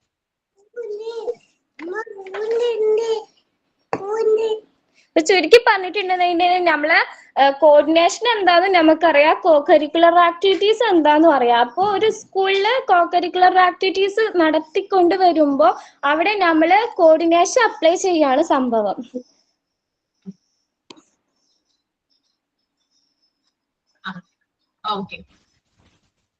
അപ്പോ ഓക്കെ, താങ്ക്സ്. ഞാനും ആദ്യമായിട്ടാണ് മിസ് സെമിനാർ ആയിട്ട് അറ്റൻഡ് ചെയ്യുന്നത്. എത്ര സമയം വേണ്ടി വരും പ്രസന്റ് ചെയ്യാനായിട്ട്? ചുരുക്കി പറയാം, നോക്കാം മാം. നോക്കാം. Good evening, ma'am. Good evening, friends. Today my topic is control. Danya KM MPH. Danya KM. KM. MPH. Okay. പറഞ്ഞോളൂ. ഇന്ന് നമ്മുടെ മാം ക്ലാസ്സിൽ ടീച്ചർ പറഞ്ഞ ടോപ്പിക്കിൽ തുടങ്ങി മാനേജ്മെന്റ് സ്ട്രോങ് ആണെങ്കിലാണ് ഒരു സക്സസ്ഫുൾ സിസ്റ്റം ഉണ്ടാവുക എന്ന് പറഞ്ഞു അല്ലേ. അത് വെച്ച് പറയാം, കൺട്രോൾ ഓഫ് കോർഡിനേഷൻ അല്ലെ. Coordination control refers to the ability to regulate and manage different aspects of an organisation or system to achieve harmony and efficiency. അതായത് പാഠ്യേതര പ്രവർത്തനങ്ങളുടെ സഹകരണം എന്നത് കാര്യക്ഷമതയുടെയും ഐക്യത്തിന്റെയും മാനേജ്മെന്റ് സിസ്റ്റത്തിലെ വിവിധ വശങ്ങളെ നിയന്ത്രിക്കാനുള്ള കഴിവിനെയാണ് പറയുന്നത്. അതായത് all co-curricular activities should be supervised by the school. എല്ലാ പാഠ്യേതര പ്രവർത്തനങ്ങളും സ്കൂൾ മേൽനോട്ടം വഹിക്കണം അല്ലെ. അവ സ്കൂൾ നിയന്ത്രണത്തിനും അച്ചടക്കത്തിനും അനുയോജ്യമായിരിക്കണം. അമിതമായ മേൽനോട്ടം പാടില്ല. അതായത് വിദ്യാർത്ഥികളെ ശ്വാസം മുട്ടിപ്പിക്കുന്നത് നമ്മൾ ടെക്സ്റ്റിൽ തന്നിട്ടുണ്ട്. സ്റ്റിഫിൽസ് എന്ന വേർഡാണ് തന്നിട്ട്. സ്റ്റിഫിൽസ് immediately and make it difficult for students. അതായത് വിദ്യാർത്ഥികളെ ശ്വാസം മുട്ടിപ്പിക്കുന്ന ഇത് ചെയ്യാൻ പാടില്ല, ഡെവലപ്പ് ചെയ്യാൻ പാടില്ല. അത് കുട്ടികൾക്ക് എന്തിനൊക്കെയാ ബുദ്ധിമുട്ടുണ്ടാക്കുന്നത് വെച്ചാൽ, ഫസ്റ്റ് വൺ ഇനീഷ്യേറ്റീവ്, മുൻകൈ എടുക്കുന്നതിന്. സെക്കൻഡ് വൺ ലീഡർഷിപ്പ്, നേതൃത്വം എടുക്കുന്നതിന്. 3 ഫെലോഷിപ്പ്, കൂട്ടായ്മയ്ക്കൊക്കെ അത് ഒരു ബുദ്ധിമുട്ടാണ് ശ്വാസം മുട്ടിപ്പിച്ചു എന്ന് വെച്ചാൽ. Supervision will depend upon the type of the activity and maturity level. ആക്ടിവിറ്റിയും maturity ലെവലും സ്റ്റുഡൻസിന് ഡിപ്പെൻഡ് ചെയ്തിരിക്കും. അതായത് ആക്ടിവിറ്റി ടൈപ്പ് എന്ന് പറയുന്നത് വിദ്യാർത്ഥികളുടെ പക്വതയും പ്രവർത്തനത്തിന്റെ തരത്തെയും ആശ്രയിച്ചിരിക്കും. Different activities require varying levels of supervision. അതായത് അത്ലറ്റിക്സിന് ഒരു സൂപ്പർവിഷൻ വേണം, നാടകം അതിനൊക്കെ കൂടുതൽ മേൽനോട്ടം വഹിക്കണം അല്ലെ. അടുത്തത് കുട്ടികളുടെ മെച്യൂരിറ്റി, സ്റ്റുഡന്റ് മെച്യൂരിറ്റി. അതുപോലെ താഴ്ന്ന ക്ലാസ്സുകൾ ജോലി ചെയ്യുന്നത് സൂക്ഷ്മമായി നിരീക്ഷിക്കണം അല്ലെ. അതായത് supervision level should adapt to students ഏജും മെച്യൂരിറ്റിയും അപേക്ഷിച്ചിരിക്കും. അതായത് ഇപ്പൊ ഒരു ലോവർ ക്ലാസ്സസ് ആണെന്ന് വെച്ചാൽ requires closer supervision. Lower class എന്ന് പറഞ്ഞാൽ താഴ്ന്ന ക്ലാസ്സുകളിലൊക്കെ കുട്ടികളോടാണെങ്കിൽ നമ്മൾ എന്തിരിക്കണം, മാതൃതുല്യമായിരിക്കണം. അതാണ് ടെക്സ്റ്റ് തന്നിട്ട്. മദേർലി ടൈപ്പ് ആയിരിക്കണം അവരോടുള്ള നമ്മളുടെ ശ്രദ്ധ. ഹയർ ക്ലാസ് ആണെങ്കിൽ എങ്ങനെയായിരിക്കണം, വിദ്യാർത്ഥികൾക്ക് വളരെ പക്വതയും മുതിർന്നവരായിട്ടുള്ളവർക്ക് ഹയർ സെക്കൻഡറി കോളേജുകളിലും മേൽനോട്ടം സഹോദര തുല്യമായിരിക്കണം. അതായത് ബ്രദർലി ടൈപ്പ് ആയിരിക്കണം. പക്ഷേ ഇതെല്ലാം ചെയ്യുമ്പോൾ ഇതൊക്കെ ഡെമോക്രാറ്റിക് ആയിരിക്കണം. അതായത് elect A representative or any system based on the principles of democracy. പ്രവർത്തന പരിപാടി ആസൂത്രണം ചെയ്യുന്നതിന് സ്കൂളിൽ സംഘടിപ്പിക്കേണ്ട വിവിധ പ്രവർത്തനങ്ങൾ ഏകോപിപ്പിക്കുന്നതിന് സ്കൂൾ അഡ്മിനിസ്ട്രേറ്റർ ഡയറക്ടർക്ക് അധികാരം നൽകണം അല്ലെ. അതായത് നമ്മളിപ്പോ ഒരു പരിപാടി നടത്തുകയാണ്, സ്കൂളിൽ ഒരു ഇവന്റ് നടത്തുകയാണ്, അതിന് നല്ലൊരു കോർഡിനേഷൻ ആണ്. ഒരു സ്പോർട്സ് ഡേ ആണ്, കൾച്ചറൽ ഫെസ്റ്റിവൽ ഒക്കെ ആണെങ്കിൽ സക്സസ്ഫുൾ ആവാൻ നല്ലൊരു കോർഡിനേഷൻ തന്നെ വേണം അല്ലെ. Okay. To plan the activity program, the school administrator will have to delegate powers to the director to coordinate the various activities to be organized in the school. The teaching load of the coordinator shall have to be kept to the minimum.